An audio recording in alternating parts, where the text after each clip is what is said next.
நமஸ்காரம். 1000 நாமங்கள் 1000 கதைகள் 221வது திருநாமம் கிராமண்யே நமக. சைவ சமய குரவர்களுள் ஒருவரான திருஞான சம்பந்தர் முருகப்பெருமானின் அம்சமாக சீர்காழியில் தோன்றினார். இளம் வயதிலேயே பார்வதி தேவியால் ஞானப்பால் ஊட்டப்பெற்று மிக சிறந்த பண்டிதராகவும் கவிஞராகவும் விளங்கினார். மதுரையை ஆண்ட மங்கையர்க்கரசியின் அழைப்பை ஏற்று பாண்டிய நாட்டுக்கு சம்பந்தர் புறப்பட்ட போது கிரக நிலைகள் சரியாக இல்லாமையால் இப்பொழுது செல்ல வேண்டாம் என்று தடுத்தார் திருநாவுக்கரசர் சுவாமிகள். ஆனால் சம்பந்தரோ பார்வதியின் கேழ்வரும் ஆலகால நஞ்சை உண்டு தேவர்களை காத்தவனும் சடையில் சந்திரனையும் கங்கையையும் ஏந்தியவனுமான சிவபெருமான் என் உள்ளத்தில் இருக்கும் பொழுது நான் அஞ்ச தேவையில்லை என்று சொன்னார். மேலும் ஞாயிறு, திங்கள், செவ்வாய், புதன், வியாழன், வெள்ளி, சனி, இரு பாம்புகள் ராகு, கேது என்று கோள்களை வரிசைப்படுத்திவிட்டு அந்த 9 கோள்களும் சிவனடியார்களுக்கு துணை நிற்கும் என்று பொருள்படும்படி வேயுறு தோழி பங்கன் விடமுண்ட கண்டன் மிக நல்ல வீணை தடவி மாசறு திங்கள் கங்கை முடிமேல் அணிந்து என் உடமே புகுந்ததனால் ஞாயிறு, திங்கள், செவ்வாய், புதன், வியாழன், வெள்ளி, சனி, பாம்பு இரண்டும் உடனே ஆசரு நல்ல நல்ல அவை நல்ல நல்ல அடியார் அவருக்கு மிகவே என்ற பாடலில் தொடங்கி கோளறு பதிகம் என்று அழைக்கப்படும் 10 பாடல்களை பாடிவிட்டு தங்கு தடையின்றி மதுரையை நோக்கி பயணம் மேற்கொண்டார் சம்பந்தர்.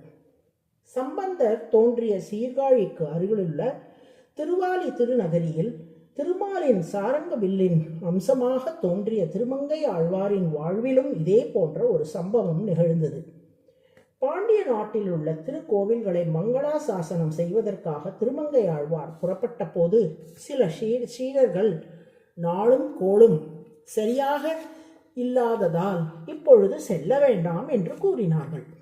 அப்போது திருமங்கை ஆழ்வார் ஊழி காலத்தின் போது அனைத்து உலகங்களும் பிரளய வெள்ளத்தால் சூழப்பட்டிருந்த நிலையில் ஒதுங்குவதற்கு இடமின்றி தேவர்களும் மாந்தரும் தவித்த போது அந்த வெள்ளத்தின் நடுவே மீன் வடிவில் தோன்றிய அனைத்துலகையும் காத்த மத்ஸ்யமூர்த்தியை நாம் எப்பொழுதும் தியானிப்பதால் நாளும் கோளும் குறித்து நாம் அஞ்ச தேவையில்லை என்று பொருள்படும்படி நிலையிடம் ஒன்றுமின்றி நெடுவெள்ளம் உம்பர் வளநாடு மூட இமையோர் தலையிட மற்றமக்கோர் சரணில்லை என்ன அரணாவான் என்னும் அருளால் அலைக்கடல் நீர் குழம்ப அகடாட ஓடி அகல்வான் உறிஞ்ச முதுகில் மலைகளை மீது கொண்டு வருமீனை மாலை மறவாது இறைஞ்சன் மனனே என்ற பாடலை பாடினார்.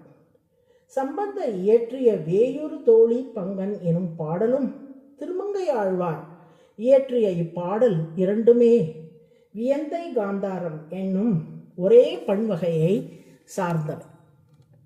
மத்ஸ்யாவதாரத்தை தொடர்ந்து கூர்மா அவதாரம், வராக அவதாரம் என திருமாலின் 10 அவதாரங்களையும் வரிசைப்படுத்தி திருமாலின் 10 அவதாரங்களும் நமக்கு துணையாய் இருக்கின்றன. தேவலோகத்தில் உள்ள தேவர்களின் கூட்டத்துக்கும் வைகுண்டத்தில் உள்ள நித்திய சூரிகளின் கூட்டத்துக்கும் தலைவராக திகழ்ந்து அவர்களையே நியமிப்பவர் திருமால். அந்த திருமாலே நமக்கு துணை நிற்கையில் கிரக நிலைகளை குறித்து நாம் கவலை கொள்ள தேவையில்லை என்றும் கூறிய திருமங்கை ஆழ்வார் வெற்றிகரமாக பாண்டி நாட்டை நோக்கி பயணித்தார்.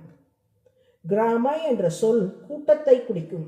கிராமணி என்றால் கூட்டங்களை இயக்குபவர் என்று பொருள். மனித சக்திக்கு மேம்பட்டவர்களான நவகிரகங்களின் கூட்டங்கள், தேவர்களின் கூட்டங்கள், வைகுண்டத்தில் வசிப்பவர்களான நித்திய சூரியர்களின் கூட்டங்கள் என அனைவரையும் இயக்கி வழி நடத்துவதால் திருமால் கிராமணி என்று அழைக்கப்படுகிறார். அதுவே சகஸ்ரநாமத்தின் 221வது திருநாமம்.